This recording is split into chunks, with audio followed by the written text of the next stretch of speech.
제가 76년생입니다. 그때 9년 됐고요. 제가 한국외고대학교 학생처장입니다. 제일 나이가 어린 막내 처장이라서 입버리만 어제 여기 녹화되는 거죠? 어제 처장님한테 못하겠다고 했다고 혼나고 그냥 하긴 했는데 여러분들 그 이민법제론에 관해서 제가 여러분들과 만나게 될 예정이고요. 열심히 방학 동안에 촬영을 하고 있습니다. 이제 강의는 다 넘겼고 촬영을 계속 진행하고 있는데요. 제 스스로가 이민을 한번 했던 사람이에요. 저희 아버지께서 목장을 하셨는데 80년대 제가 초등학교 다닐 때 우루과이라고 협상을 86년부터 93년 정도까지 있었는데 그때 이제 저희 아버지 목장을 하시다가 제가 이제 초등학교 때 국회에 끌려가가지고 띠두르고 우알 하는데 그 이제 송아지도 그 국회 문 앞에 등장해가지고 등짝에다가 UR 하는데 빨간 스프레이 그러다가 이제 우루과이 라운드가 해결돼서 WTO가 설립하게 됐고요. 그다음에 이제 그 여러 낙농 분야에 제가 이제 농축산업, 어업도 마찬가지고 큰 이제 변화를 맞이하게 됐죠. 그래서 제 아버지가 좀 돈키호테 같은 분이세요. 그래서 원래 목장 원래 하셨던 분이 아니고 월급쟁이셨는데 반드시 목장을 하셨는데 어느 날 갑자기 가족회의를 소집해가지고 어렸을 때 지금 봉은사 앞에 살았는데요. 인터코티네서 호텔 거기 차 들어가는데 거기가 저희 집이었는데 그 집을 팔아서 저기에 땅을 가지고 목장을 하시고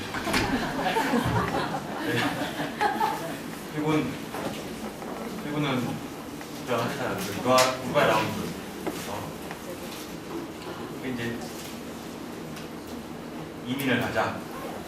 아르헨티나로 이민을 가자. 한 2년 만에 저는 돌아왔어요. 이유가? 네, 그냥 돌아왔습니다. 그 이제 이민이라는 게 무엇인지 압니다. 제가 아르헨티나 영주권도 있었고, 근데 이제 그 군대 가려고 영주권 포기하고 제가 군 생활을 39개월을 했습니다. 네, 육군 학사 34기로 25사단 헌병대에서 영창 관리 및 군기 상수리 검문도 초소장을 했고요. 제가 전공한 것은 법학입니다. 그래서 학사, 석사, 박사 모두 법학이고요. 법밖에 모르는데 여러분들께 이제 말씀드릴 내용은 법 이야기를 오늘부터 막 하기 시작하면 짜증이 나잖아요. 저도 잘 압니다. 제가 그 평생을 법을 전공하지만 법 분야 밖으로 나가본 적이 없지만 제가 봐도 법이 좀 짜증날 때가 많아요. 오늘은 그런 얘기보다는 다문화 사회에 관한 우리 한국의 어떤 그 분위기라든지 또 저의 경험과 말씀드리고 그게 어떻게 이 사회에서 이렇게 제도화되는지에 관해서 조금 아주 간략하게 말씀을 드리고 이제 궁금하신 사안들에 대해서 제가 말씀드릴 수 있으면 말씀드리고 마무리를 하겠습니다. 제가 저는 이제 이 학교를 졸업을 했습니다. 그래서 제가 많이 들었던 얘기가 외대에도 법대가 있냐, 법학이 거의 외국어 같아요. 그러시죠? 무슨 말 단어도 많잖아. 그래서 네, 여기서 학사 석사 하고요.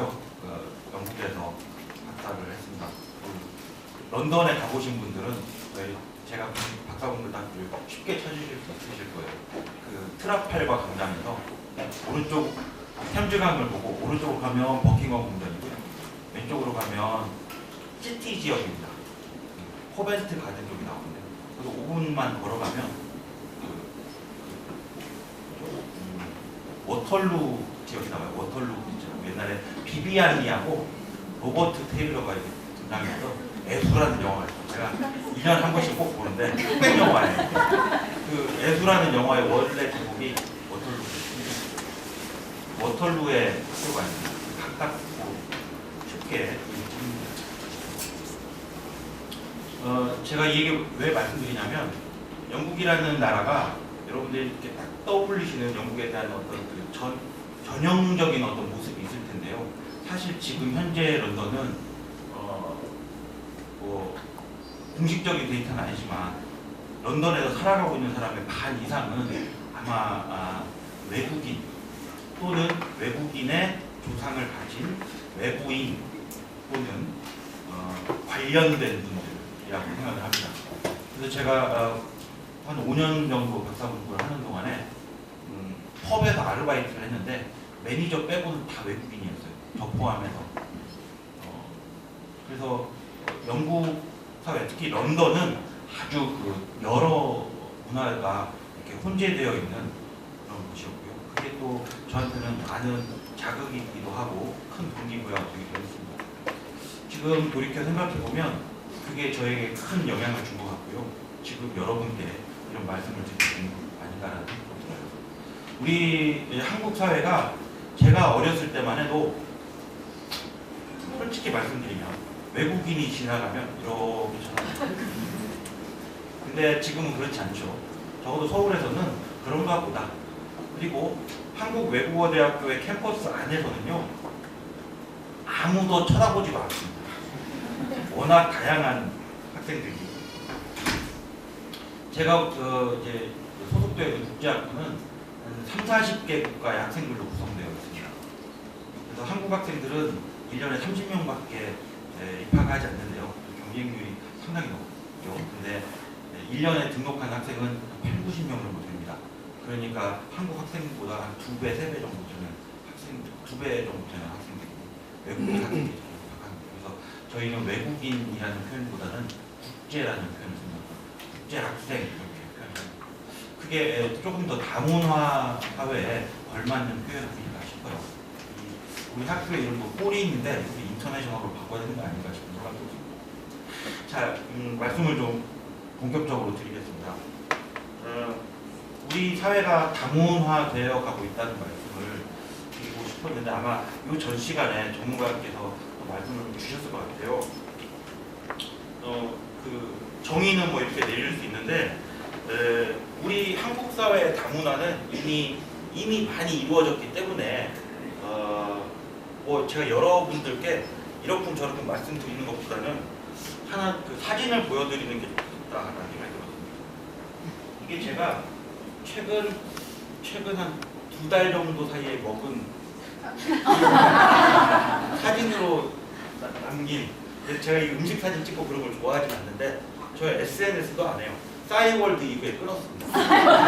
근데 이게 보시면 망고 라이스라고 방콕에서 찍은 사진.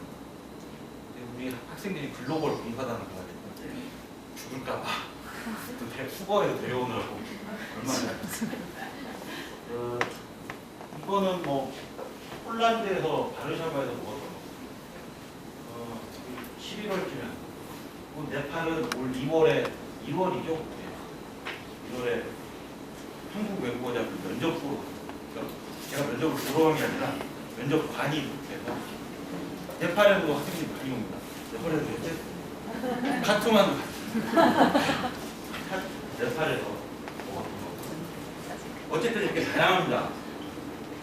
여기 이제 제가 1월에 제주도에 출장하는데 거기서 뭐 방어회도 있고 다양하죠. 저기 보시면 이건 러시아 음식 샤슬릭이라고 하는 거고요. 그리고 이거는 그 그루지아, 요즘은 조지아라고 부르죠. 거기 음식 빵이라고 합니다. 뭐라고 했죠? 이거는 하바롭스크에서 제가 원래 야쿠츠크라는 곳을 가야 되는데 불시착 해가지고 하바롭스크에서 시간을 때우다가 먹은 샌드위치. 하여튼 그렇습니다. 그래서 우리 사회는 이미 다문화되어 있어요. 우리가 어떤 말을 쓰건 여러분들께서 하루 동안 말씀하시는 전체 말씀 중에 외국어 단어가 몇 개 있을까요? 생각보다 많습니다. 그것이 영어일 수도 있고요. 중국어일 수도 있고요. 또는 오래된 일본어 또는 일본에서 유래한 무언가 있을 때 그래서 때로는 외국어를 이빠이 쓰기도 하고 그래서 우리는 이미 알게 모르게 다문화되어 있습니다. 그리고 한국 사회는 제 생각에는요 이미 오래전부터 다문화 사회였던 것 같아요. 그걸 어떤 정치적 이유나 목적으로 그렇지 않은 것으로 외면했던 것 같기도 하고요. 그렇습니다. 그래서 우리는 이미 다문화 사회에 있었다. 그리고 있고 앞으로도 그럴 것이다. 그런데 좀 더 본격적이고 좀 더 긍정적이고 보다 공식적인 다문화 사회로 우리가 가고 있다는 것을 인식하자는 거죠. 자, 그래서 한국에서 이미 다문화되었던 또는 더 다문화되고 있는 앞으로 더 다문화될 이 사회를 어떻게 관리할 것이냐. 관리라는 단어가 때에 따라서는 오랫동안 통제와 규율이라는 단어로 같이 인식이 됐습니다. 근데 이제 조금 우리가 인식을 달리하면 이 관리라는 것은 좀 더 자연스럽고 좀 더 자유로운 의무보다는 권리에 친밀한 프랑스어 쪽 뉘앙스 별로 자꾸 느껴봐야 됩니다. 그래서 한국 사회도 이제 다문화에 관한 여러 가지 긍정적 의미로의 관리를 시도해 왔고요. 더 번져가야겠죠. 우리가 이 자리에 지금 모인 이유도 그런 것입니다. 그래서 다양한 제도를 통해서 우리 다문화 사회를 관리한다. 이 관리에는 규율과 통제라는 것이 과거에 우리의 어떤 해석에 좀 가까운 표현이었는데 이제는 관리라는 단어를 지원, 좀 더 긍정적이고 이런 것을 좀 해석을 달리하자는 거죠. 그래서 지원을 더 많이 하고 있다. 그런 그 관리라는 것은요, 우리 사회 구성원들, 다문화되어 가고 있는 우리 사회 구성원들이 과연 어떤 문제가 있을 것인지 인식하고 그 다음에 그 문제점을 발견해서 그럼 이 문제점을 어떻게 해결해야지 이렇게 찾는 것 이렇게 연결되는 일련의 과정에 문제점 발견하고 문제점을 찾아내서 그럼 이걸 어떻게 하자는 거야? 이걸 논의하고 그럼 이렇게 문제점으로 합시다. 그 이제 과정이 있는 거죠. 그 과정에 이제 그러면 정책도 만들어야겠네. 이거 해봅시다. 저거 해봅시다. 이건 어때요? 그건 아닌 것 같아. 이렇게 서로 이제 의견도 나누고 그러는 거죠. 실제로 경험을 해봤던 분들의 경험도 한번 들어보고 서로 책도 찾아보고 의견도 내고 이제 이렇게 과정이 있어서 시간이 오래 걸리긴 하지만 우리의 다문화 사회에 가장 걸맞는 민주적인 방식입니다. 우리 이 한국 사회 최근에 다문화의 원인은 여러 이유가 있는데요. 아주 여러 이유가 있습니다만 크게 이제 뭐 예로 들면 두 가지를 찾아보면 첫 번째는 한국 사회가 더 이상 이렇게 이제 닫혀 있는 사회가 아니라 열려 있는 사회. 얼마든지 나갈 수도 있고 얼마든지 들어올 수도 있는 그런 사회. 그러다 보니까 한국 사회에 많은 일거리들이 생겼고 그 일거리들을 찾아서 외부에서 많은 인력들이 들어오기도 합니다. 또 많이 나가기도 하죠. 한국의 그 청년들이 최근에 뭐 구설수에 오르기도 하고 그런 단어가 있었는데 그래서 많이 나가기도 하고 들어오기도 합니다. 그래서 이거를 좀 폭넓게 추상적으로 표현하면 국제적인 노동시장, 국제화된 노동시장이 한국에 이제 온 거죠. 이거는 제가 아까 서두에 WTO 뭐 출범 얘기도 했는데 그것과도 연관이 있습니다. 세상이 예전과 다르게 많이 그냥 이렇게 열려 있게 된 거죠. 그걸 피할 수 없는 상황이 됐고 그럼 뭐죠? 군대에서는요 피할 수 없으면 즐겨라. 어쩔 수 없어요. 즐겨야지. 그럼 어떻게 즐기냐? 잘 하려고. 그리고 두 번째는 결혼을 통해서 이제 법률 용어로는 혼인이라는 표현을 씁니다. 어쨌든 그게 그거죠. 결혼을 통해서 우리 사회로, 한국 사회로 많은 새로운 분들이 들어오십니다. 또 한국 사람들도 해외로 많이 결혼을 통해서 나가기도 합니다. 그래서 이 결혼이라는 것, 이 가족을 만드는 가장 기초적인 단위죠. 그래서 요 결혼이라는 과정을 통해서 우리가 조금 더 다문화된다. 한국 사회에 정말 다문화가 되어 있는 그런 그 경우가 많습니다. 저희 국자부가 서울의 대동초등학교라고 있어요. 대동초등학교에 이렇게 이제 주기적으로 이렇게 영어 캠프하고 뭐 이렇게 하는데 가서 뭐 영어 캠프를 하겠어요. 노는 거죠. 농차하고 뭐 하고. 이승우라는 축구선수가 대동초등학교 출신이랍니다. 근데 이제 그 대동초등학교가 상당히 다문화되어 있는 학교라고 그래서 거기 이제 교류를 하는데 우리 사회가 이미 다문화가 많이 되어 있기 때문에 이런 이유에서 우리가 살펴볼 필요가 많다. 자, 그러면 제가 지금 말씀드렸죠. 문제점을 찾아놔야 된다. 그래서 문제점을 찾고 논의를 하고 해결점을 찾고 뭐 이런 것들이 일련의 과정이라고 했는데 지금까지 우리 사회에 이미 많이 논의된 사안들을 조금 말씀을 드리자면 이런 것들이 있다. 그래서 이 다문화 사회와 관련된 우리가 논의할 거리들이라는 것이 이런 거죠. 물론 여기에 국한된 건 아니고요. 더 많겠죠. 더 많아지겠죠. 이야기를 하자면 예를 들면 이런 거라고 외국인의 법적 지위, 그 다음에 이것을 어떻게 관리할 것이냐의 문제, 그 다음에 국적을 취득하는 것과 상실하는 것을 어떻게 규율할 것인가의 문제, 다 예를 드는 겁니다. 그 다음에 난민이라는 어떤 특수한 상황에 놓인 자들, 그 다음에 외국인 근로자들에 대한 어떤 처우라든지 지원, 관리, 그 다음에 결혼 이민자들에 대한 처우와 지원과 관리, 그 다음에 외국인에 대한 보호 또는 사회보장제도의 접목 이런 것들이 주로 이제 우리 사회에 많이 논의되는 사안들이죠. 이것과 관련해서 많은 문제점들이 새로 등장하고 있고 이 문제점에 대한 해결책이 많이 논의되고 있어요. 또 이게 맞니 저게 맞니 이렇게 하자는 거 저렇게 하자는 거 아니 그게 아니야 라고 한다는 거죠. 여러분들이 수강하시게 될 이 과목들 중에서 이미 정책론이라는 과목, 이게 정책에 관한 이야기죠. 이제 정책이 세워지면 그 정책을 활용할 수 있게 만드는 어떤 법적 근거가 필요합니다. 이 사회라는 것은요, 뭔가 근거가 있어야 돌아가잖아요. 이 회사에서 뭐 공문 보내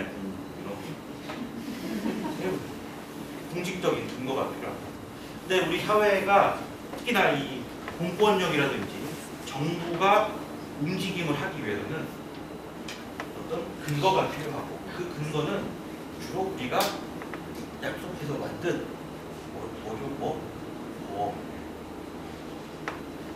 아름답게 표현해서 약속해서 만들었다지만 사실 이거는 만들어지지 않아요.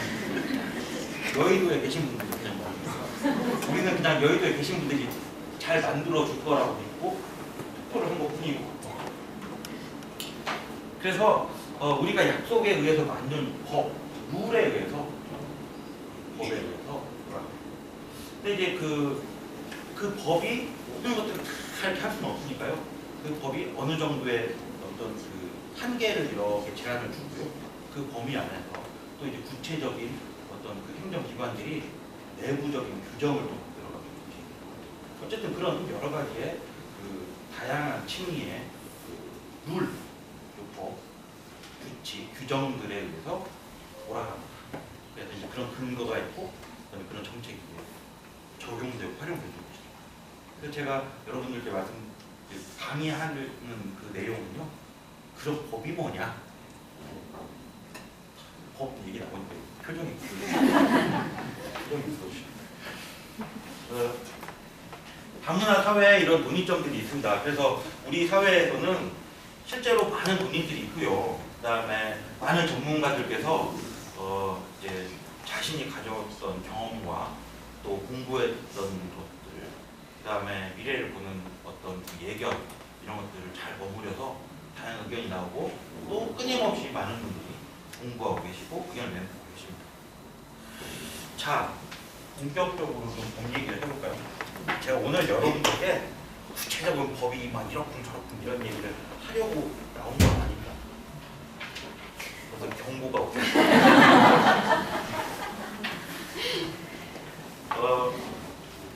제가 여기서 미리 말씀드리고자 하는 것은 다문화 사회라는 거는요, 이미 그 전제 조건이 기존의 한국 사회에서 머물러 있지 않는다는 것을 전제로 합니다. 그죠? 그래서 외국에서 일을 하러 오신 분들이 있거나 또는 외국으로 일을 하러 나가는 한국 사람들이 있거나 또는 어디어디서 사건을 만들어서 운이 맞아서 한국으로 들어오신 분이 있거나 그러면 아니면 또 어디어디서 하고 해외로 나가는 결혼을 해서 나가는 또 분이 있거나 그거는 다 그 전제 조건이 한국 사회와 또 다른 사회가 있다는 거죠. 꼭 한국 사회라고 얘기하는 것도 아니고 두 개의 다른 사회가 있다는 거죠. 다른 말로 하면 다른 국가가 존재한다는 겁니다.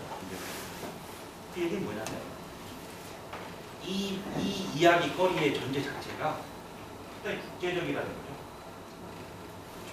그래서 다른 사회 또는 다른 국가가 서로 다른 정책과 서로 다른 룰, 법을 가지고 서로 내부적으로 통제하거나 관리하는 것들이 때에 따라서 충돌할 수 있다라는 것. 그것이 갈등의 소지도 있다라는 것을 전제로 합니다. 그럼 이제 뭐냐면 그런 갈등을 피하기 위해서 조율을 해야 되겠어요. 어떻게 해요? 잘 조율하기 위해서 우리는 국가 간에 또 약속을 만들었어요. 어떤 구성원들의 약속을 우리가 법이라고 부르자라고 정리한다면 국가 간의 약속도 법이죠. 그리고 국가 간의 약속, 국제사회에서의 국가 간의 약속이기 때문에 우리가 그것을 국제법이라고 해요. 그래서 서로 다른 사회, 서로 다른 국가가 무언가 갈등의 소지를 안고 있고 그것을 해결하기 위해서 약속을 한다면 그것이 바로 국제법이다. 이렇게 얘기합니다. 우리 이야기로 다시 끌고 오면 다문화 사회 이야기는 당연히 국제적인 이야기고 또 갈등의 소지를 안고 있고 국가 간의 사회 간에 그렇기 때문에 그걸 피하기 위해서 또는 최대한 줄이기 위해서 서로 국가와 사회 간에 약속을 하게 되고 따라서 국제법적 요소를 분명히 가질 수밖에 없다. 그죠? 그러면 여러분들이 나 법 얘기하는데 짜증나는데 그것도 한국법도 아니고 이제 국제법이래. 젠장. 그래서 이제 그 강의에서는 국제법에 관한 논의는 하지 않습니다. 그렇게 하자면 뭐라고 하죠? 그거를 일파만파. 제가 던진 작은 돌에 여러분들은 그래서 최대한 한국 사회 내에서만의 법 이야기만 하게 됐거든요.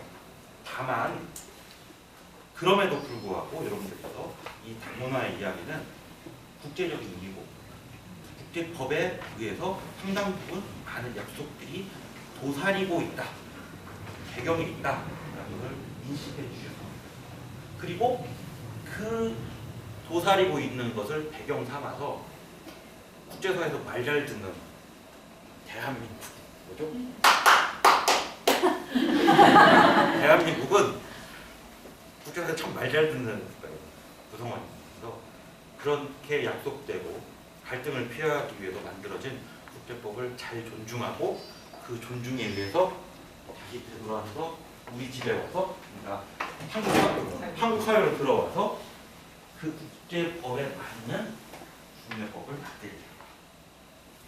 국제적 규격에 맞는 국내법을 만들고 그 국제적 규격에 맞는 그리고 그렇게 만들어진 국내법에 맞는 근거한 정책을 수행한다.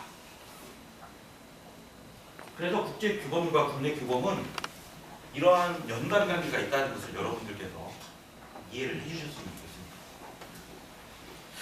자, 제가 여기 사진을 사실 좀 찔려요. 왜냐면 이걸 만들려고 하다가 이렇게 살짝 긁어가지고 와가지고 아까 그 많은 사진들은 제가 찍은 사진이라서 전혀 문제가 없는데 이건 여기서 좀 찔려요. 이건 별건 아닙니다. 뭔가 이렇게 하면 어떤 느낌이 드세요? 뭔가 법이죠? 법을 사진으로 표현하면 뭘까? 제가 95년도에 법 공부를 시작했는데요. 사진으로 법을 표현한다는 게 참 어렵죠. 그래서 네이버에 검색해봤더니 이미지 검색에 내용이 나오더라고요. 제일 그럴싸한 것 그렇죠. 정의와 결단 이런 게 있어요. 그 다음에 왠지 알 수 없지만 뭔가 두꺼운 책, 법을 상징하는 어떤 이미지. 다문화 사회를 관리하기 위한 어떤 이제 여러 논의 끝에 만들어지는 어떤 정책, 그리고 그 정책을 잘 이루어지게 할 수 있는 법적 근거, 이런 것들과 연관관계를 맺고 그 한 사회 내에서 구동되는 거죠. 작동하는 겁니다. 다문화 사회 논의와 문제점 해결을 위해서 많은 사람들이 이제 의견을 제시하고 정책을 수립합니다. 그 정책을 적용하고 또 활용하고 우리가 또 다른 문제점을 발견하기 위해서 늘 관찰하죠. 잘하고 있나 못하고 있나. 그 다큐멘터리 보면 이러고 있잖아요. 저기 오나 안 오나 이렇게 앞에 보면. 그래서 그걸 하다 보면 또 다른 제도에 대한 갈증이 생겨나고 또 다시 제도를 바꾸자는 의견이 나오거든요. 그래서 그 제도를 여기서 말하는 제도라는 건 정책과 법을 같이 부르는 얘기입니다. 이렇게 끊임없이 바뀔 수밖에 없는 제도는 바뀔 수밖에 없습니다. 제가 꽤 오래전에 나온 멘트인데요. 이 광고에 사랑은 움직이는 거예요. 법은 움직이는 거. 법은 이제 변하는 거예요. 끊임없이 왜 그렇죠? 사회를 관리하기 위해서 지원하고 또는 통제하고 이러기 위해서 사회가 변하면 또 변하죠. 따라서 판례도 법원에서 만든 판결도 달라집니다. 그래서 그런 말 있잖아요. 그때는 맞고 지금은 틀리다. 그렇죠. 그래서 정책을 실천하기 위해서 여러 가지 이제 제도와 작업을 하는데요. 이게 항상 변하기 마련이고 우리는 끊임없이 문제점을 발견하고 고치려는 노력을 해야 됩니다. 제도화의 근거 규범을 마련해야 되는 것인데, 그래서 정책을 수립했으면 그냥 법 귀찮아 그냥 해 이러면 큰일 나는 겁니다. 예를 들어서 말씀을 드려볼까요? 다문화 관련된 어느 정부의 부서가 있는데 그 부서가 1년 예산을 100억을 받았다고 칩시다. 그럼 100억을 어디론가 이제 1년 동안 지출을 해야겠죠. 그러면 어떻게 지출해야 될 것인가 논의를 해야 될 겁니다. 그래서 그 부서가 100억을 한 해 동안 지출을 했다고 쳐요. 그러면 그 부서를 싫어하는 저로서는 가만히 보고 있다가 그 다음 연도에 딴지를 거는 거죠. 톡톡 치면 야 이러면 왜 100억을 거기에 지출했어?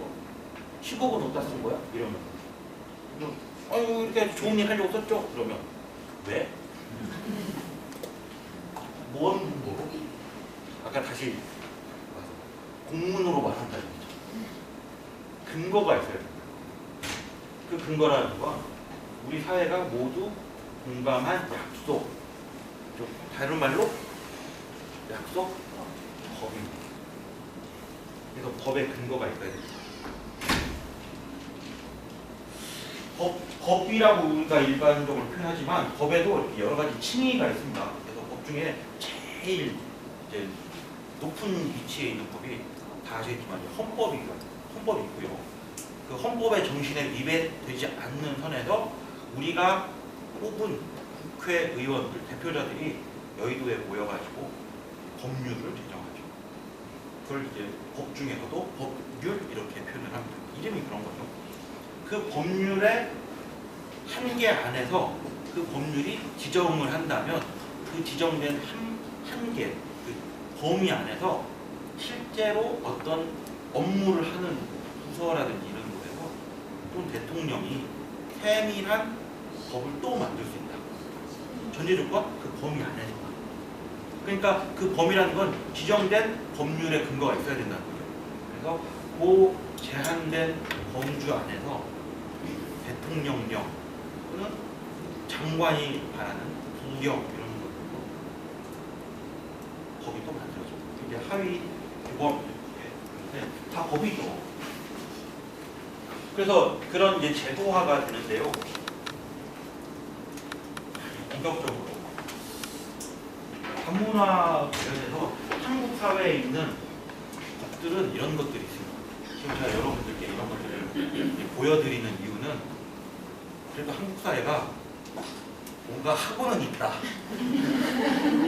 법이 있다는 건 뭐죠? 법이 있다는 건 근거가 있으니까 그 근거에 의해서 뭔가가 돌아가고 있겠죠. 뭐가 돌아가죠? 정책이 돌아가죠. 정책을 올리려면, 정책을 적용하고 활용하려면 뭔가 손이 있을 겁니다. 부서가 있다는 거죠.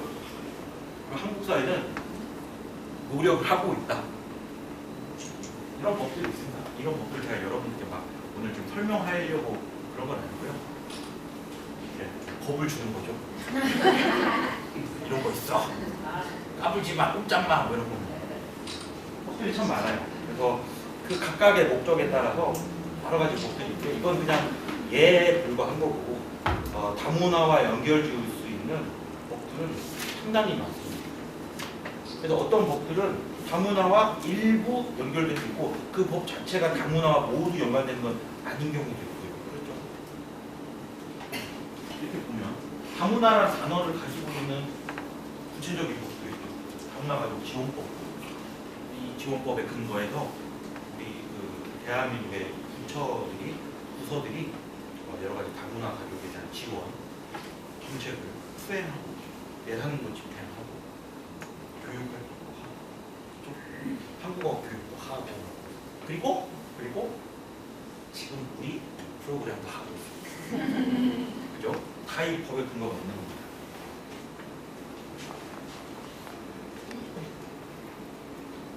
자, 아까 제가 이런 그 법에는 국내법과 국제법이 있고 우리 다문화 사회와 관련된 논의는 이 논점은 전제 조건에서 우리가 발견하는 거죠. 국제법이 반드시 수반될 수밖에 없다라고 말씀드렸죠. 이제 이해하셨을 겁니다. 따라서 국제사회에서 논의되고 결정되고 약속된 국제법을 국제사회 구성원인 한국은 그것을 약속에 참여했다면, 다른 말로 가입했다면, 또 조약을 체결했다면 그것을 국내 사회에서 그 취지와 룰을 적용할 의무가 생기죠. 다문화 사회와 상관없는 다른 예를 들어볼까요? 제가 이분이 대한민국 정부예요. 저는 어디라고 할까요? 여기 네팔에서 오신 분인데 네팔 5팔 말고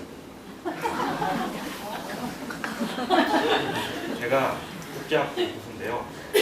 한국 외국어대학교 국제학부는 모든 수업을 영어로만 합니다. 이런 그 개그를 영어로 하면 학생들이 참 좋아해요.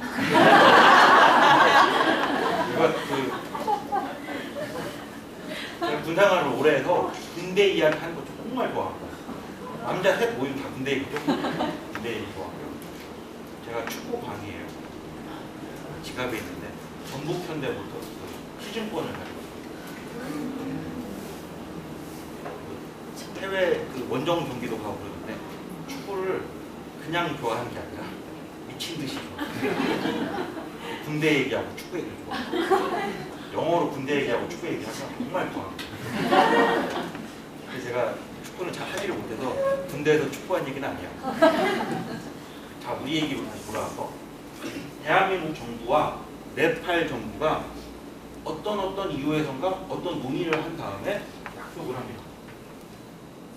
그리고 약속을 하면 보통 근거를 남기죠. 그래서 이렇게 뭐 사인도 하고 이렇게 하고 이거 하잖아요. 이것도 하고. 이 약속은 뭐죠? 국제법이요. 조약, 협정 이렇게 부르는 국제법이에요. 그러면 적어도 우리 둘 사이에는 그렇게 하자고 약속한 거고 우리들은 그렇게 해야 됩니다. 우리들은 그렇게 해야 된다는 얘기는 한국 사회에 가서 또는 네팔 사회에 가서 뭔가 그렇게 해야 된다라는 거죠. 그래서 그런 의무를 짊어지고 한국 사회에 돌아오면 한국 사회는 그 약속에 따른 정책을 해야 되는 거고 정책을 하기 위해서 근거 규범을 만들어야 돼요. 법을. 그래서 국내법이라는 것이 국제법의 영향을 받아서 그렇게 만들어져요. 변화하는. 국제사회는 다양한 국제법이 존재합니다. 형태를 여러 가지 나눌 수 있는데 뭐 다자간 국제법도 있고 그다음에 양자간 방금 제가 설명드린 둘이 만드는 양자간 국제법도 있고 이제 뭐 대표적인 예가 한미 FTA 뭐 이런 것들이 있죠. 소파요. 어쨌든 그런 국제법에 의해서 국제법에 가입하거나 체결한 그 당사자들은 그걸 국내법화해야 할 의무가 있는 거고 그래서 자연스럽게 국제법과 국내법은 서로 조화를 이루어야만 하는 겁니다. 국제법의 의무사항을 국내 제도로 실현해야죠. 그래야 될 의무가 있습니다. 그래서 한국이 WTO의 회원국이라는 얘기는 WTO에 가입을 하면서 사실 WTO에 출범할 때부터 설립 멤버죠. 저희 아버지는 싫어했지만 사실 통상법 전문이에요. FTA 박사는 못 쓰고 그걸로 먹고 살고 있습니다. 아이러니죠. 그렇다고 제가 저기 FTA 완전 지지론자 이런 건 아니에요. 이런 그 국제법을 국내법화시키는 작업이 많이 필요하고요. 그런데 무조건 그렇게 해야만 하느냐? 그럴 수는 없고 이게 또 우리 쫀심이라는 거죠. 그리고 이런 그 비공식적 표현을 막 하면 안 돼요. 괜찮아. 가오. 그래서 막 할 수는 없습니다. 우스갯소리로 말씀드렸지만 한국 사회는 이미 오랫동안 존재해오던 기존의 사회 질서라는 게 있고 또 풍습이라는 게 있습니다. 위탁되고 국제에서 사회에서 약속했으니 그대로 들고 오자. 이건 안 되겠죠. 따라서 잘 접목할 요령, 노력 이런 것들. 근데 분명히 충돌할 여지는 있습니다. 그래서 국내 법제화하는 작업이 필요하고요. 국내법을 제정하거나 기존에 있던 국내법을 바꾸는 작업이 필요합니다. 그 사이에 벌어질 수 있는 여러 가지 과제들도 있다. 사실 제가 이제 95년이니까 저도 꽤좀 연식이 꽤 됐어요. 공부를 하면서 가장 관심을 가지고 있는 분야가 바로 이 국제법과 국내법 사이의 연관성. 사실 이 법 분야에서는 따로 놀고 있었어요. 근데 한국 사회가 이렇게 국제화되면서 이게 잘 기어가 안 먹는 경우가 있다. 국제법을 빨리 국내법화 시키거나 우리 한국의 국내법을 국제사회에 이렇게 송출해가지고 국제법을 리드하는 부분도 있어야 되는데 이게 기어가 잘 못 오는데 제 아버지는 돌아가셨어요. 제 아버지 암으로 8년 동안 고생해서 돌아가실 때까지 수동을 하셨어요.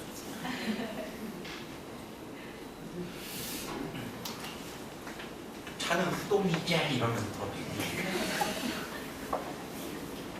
자, 그래서 국제사회에서 발생하는 여러 가지 논의들을 우리가 이해할 필요도 있습니다. 그리고 그걸 이해한다는 것은 국제법이 어떻게 변동될 것인지 예측할 수 있다는 거죠. 그럼 그 예측을 통해서 아하, 곧 국내 사회도 이렇게 바뀌겠구나 라고 예측할 수 있습니다. 점쟁이가 아니죠. 그냥 제가 느낌 보고 이거 국내법 이거 바뀌겠네 그러면 어떻게 알아 어떻게 어떻게 안 되느냐가 제가 고수업 쳐가지고 그런 거 아닌 게 아니라 국제법이 이렇게 변화하고 있고 국내 다른 법규들이 변화하고 있는 모양새를 보면 곧 이 법은 어떻게 바뀔 것 같다는 각이 나오죠. 그래서 그런 예측도 그 예측에 우리는 반드시 국내 정책, 우리 사회의 변화, 트렌드 또 그냥 인간에 대한 존중, 뭐죠? 영어로 휴머니즘이라고 해요. 휴머니즘 관리 이런 것들을 예측하고 또 우리의 의견과 우리의 철학을 담아서 국내법을 전동시켜야 됩니다. 이해하셨죠? 그 얘기하면 이제 여러분들이 돌을 던지기 시작합니다. 이제 그만하고 궁금한 사항을 이렇게 말씀을 주시면 제가 이렇게 대답을 해볼게요. 자, 이 처음에 한국 사람들의 공통적인 특징 처음에는 질문 안 해요. 주저. 근데 다들 마음으로 있어. 누가 먼저 하길 바라는 거예요. 궁금한 사람 있으세요? 손 드셔서 말씀하세요. 북한이 원래 우리나라 국적이 다르잖아요. 북한이 국적이 다르다? 예. 근데 이 법을 적용 안 하고 태국에 대한 그 법으로 있는데 자, 이 북한 문제는 상당히 애매하고 때로는 미꾸라지 같은 느낌도 나고 그냥 저의 그 정치적인 어떤 그런 얘기를 하지 말고 무미건조한 법 얘기를 한번 해볼까요? 대한민국 헌법은 우리 대한민국 헌법은 어떻게 규정하고 있냐면 그 대한민국은 한반도와 그 부속 도서를 영토로 한다 규정하고 그러니까 그 취지를 잘 이해해 보면 북한이란 존재는 없는 겁니다. 그러니까 공식적으로 평양은 대한민국이어야 하는 거죠. 그런데 왠지 뭔가 잘못돼서 그냥 현실적으로 점유당하고 있는 겁니다. 그래서 인정하지 않고 있고 그것 때문에 우리가 수십 년 동안 북한과 대화를 하지 않았습니다.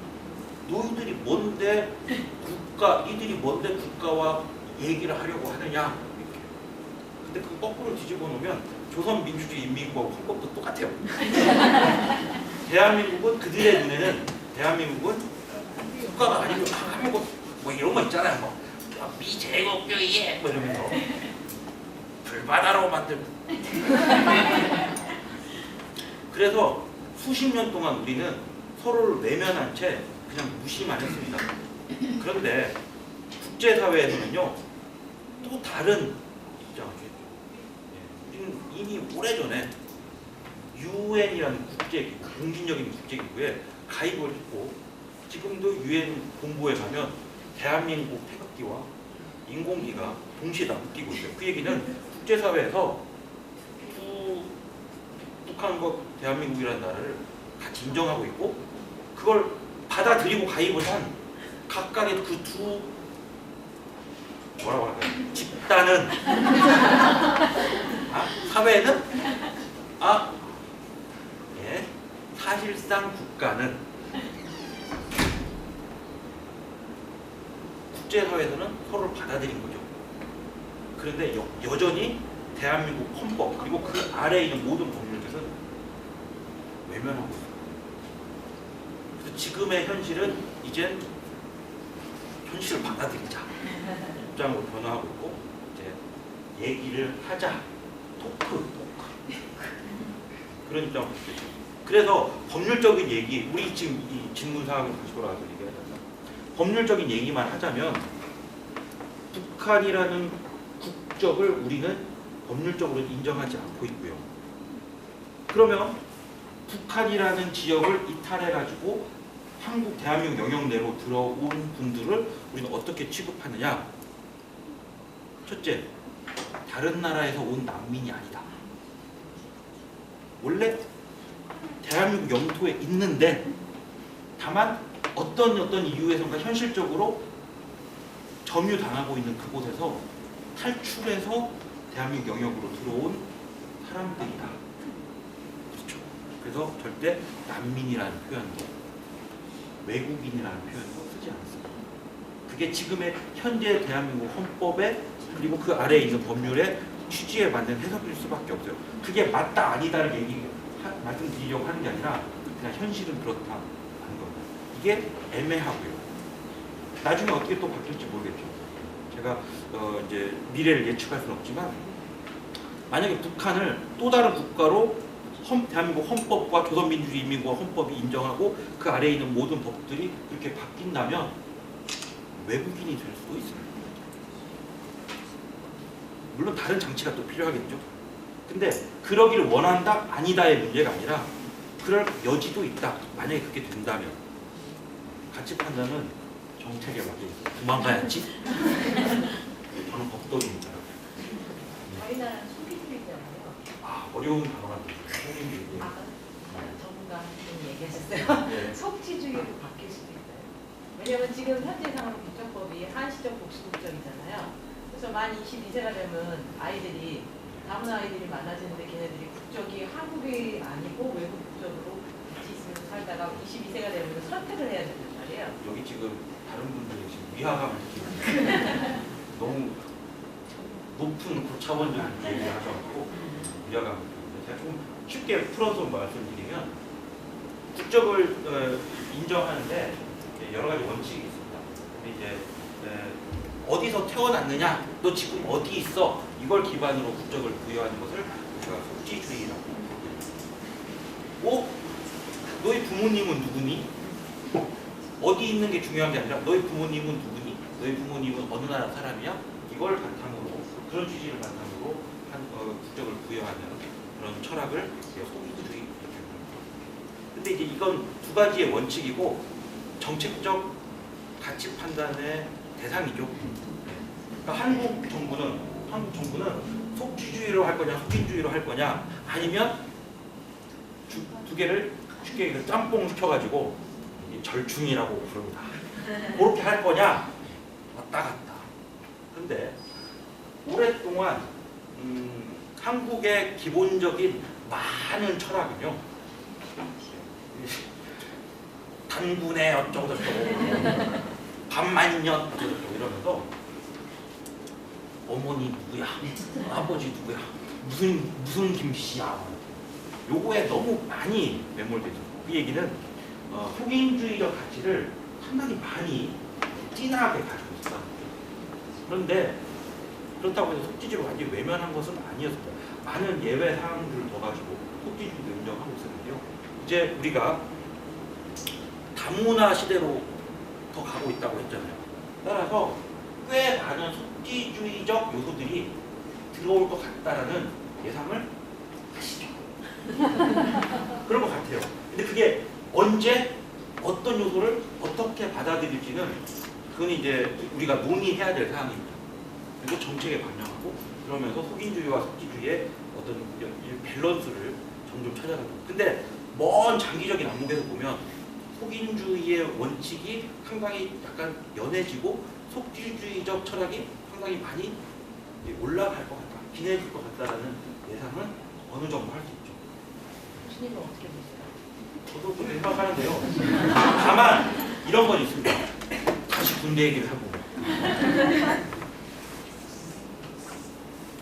대한민국 국적을 갖게 된 누군가가 갑자기 외국으로 떠나가 그럼 나라는 누가 시키지?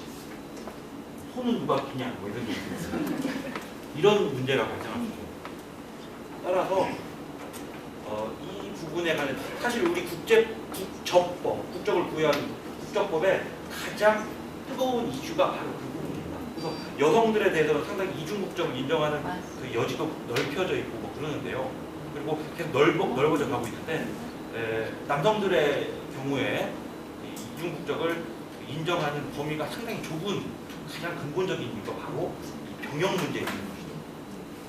근데 이 병역 문제는 또 국적의 문제만은 또 아닙니다. 그죠? 다문화 사회에서 과거에는요, 정말 바보 같은, 지금 생각, 근데 그때는 맞았죠. 한국 민족 뭐 이어야만 군대 갈 수도 있었어요. 이거 바뀌어요. 다문화 사회의 자녀들도 이제 군대를 갔어요. 예전에는 갈 수도 없었어요. 이건 또 다른 차별이었습니다. 국적의 문제를 떠나서. 그러니까 대한민국 국적을 가지고 있으되 군대를 못 가는 건강한 대한민국 남성이 있었다는 거죠. 안 가려고 많이들 하는데 가고 싶어하는 사람 없어요. 근데 그걸 막는 건 차별인 거예요. 교수님은 영주권을 포기하시고. 예, 제 얘기를 하자면 밤을 새면서 소주를 태평 마셔야 돼요. 저희 아버지가 아버지께서 베트남 선정군을 가요. 100만 대. 그 망할 100만 대. 제가 100만 대와 나트랑 얘기는 그 농담으로 그럼 우리 형이 베트남에 살고 있겠네? 아니야. 옛날일 수도 있어. 저의 생각은 마찬가지입니다. 속인주의의 원칙이 조금씩 줄어들고 속기주의적 요소가 많이 가미될 것 같고요. 그 다음에 향후에는 이중국적의 인정도 상당히 그 범위가 남성들에게도 넓어질 거라고 생각을 합니다. 특히나 한국 사회가 다양화되고 한국의 한국 사회의 이로운 외국으로부터 오는 분들을 많이 받아들여야 되는 그런 정책의 요소를 감안한다면 이중국적도 걱정해야죠. 대한민국 축구 국가대표도 많이 예? 마지막 질문을 하겠습니다. 이제 제가 아시는 분이 계시는데 그분께서는 이제 부모님께서 세계에서 이민을 가셨는데 그분은 외국에서 태어나셨어요. 외국에서 태어나셨고 또 와이프도 이제 부모님이 이민을 하셔서 외국에서 태어나신 두 분이 만나서 다문화 가정에서 한국으로 들어오셨어요. 네. 근데 이분께서는 한국에 대한 국적을 가진 적이 한 번도 없기 때문에 그러니까 그분들의 국적이 외국 국적이라는 거죠? 네. 그래서 이제 이분께서 뭐 경력이나 뭐 이런 것도 한 번도 안 하시고 뭐 이제 아무 문제가 없었지만 한국에 들어오시면서 다문화 가정이 돼서 이제 뭐 아파트도 받으시고 이제 온갖 이제 많은 일들을 겪고 계시는데 이런 것들에 대해서 혹시 뭐 그것도 사회적 이슈입니다. 네. 우리가 여러분들이 아시든 모르시든 분명히 저 사람은 한국 사람이야 했는데 실제로 공식적으로는 아메리칸인 경우도 있고 그리고 사고치고 한국 사회에서 사고치고 도망가기도 하고 돈 벌고 떼대니까 군대 가겠습니다 이래놓고 이름 바꾸고 싶어요. 제가 제일 싫어해요. 스티브. 제가 딱 군대 갈 때 그건 저는 거꾸로잖아요. 영주권 포기하고 그때는 제가 군대 갈 때만 해도 영주권 있으면 이렇게 미루고 하면 안 가도 돼요. 그런 공식적으로 그런 경우가 많았는데 그때 되게 열불났죠. 근데 그런 경우도 역시 우리 사회에 이걸 이렇게 하자고 정책을 추진하다 보니 부작용이 생긴 틈입니다. 또 이 틈을 메꿔가야 할 논의가 또 있어야 되는 거죠. 그래서 이중국적 인정하고 또 외국에서 들어오시는 분들 많이 받자 우리의 한국 사회 이익을 위해서라는 건 맞는데 그것 때문에 발생하는 부작용도 분명히 있다. 자, 여러분 어디가 아프면 약을 먹죠. 전 약 싫어해서 제대로 안 먹는데 그래서 우리 어머니한테 맨날 혼나요. 바보야. 아프면 약을 먹어.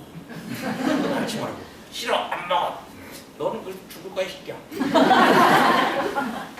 아프면 약을 먹는데요. 약에는 부작용이라는 게 있습니다. 그래서 감기 안 먹었는데 설사가 나온대요. 그러면 어떻게 해요?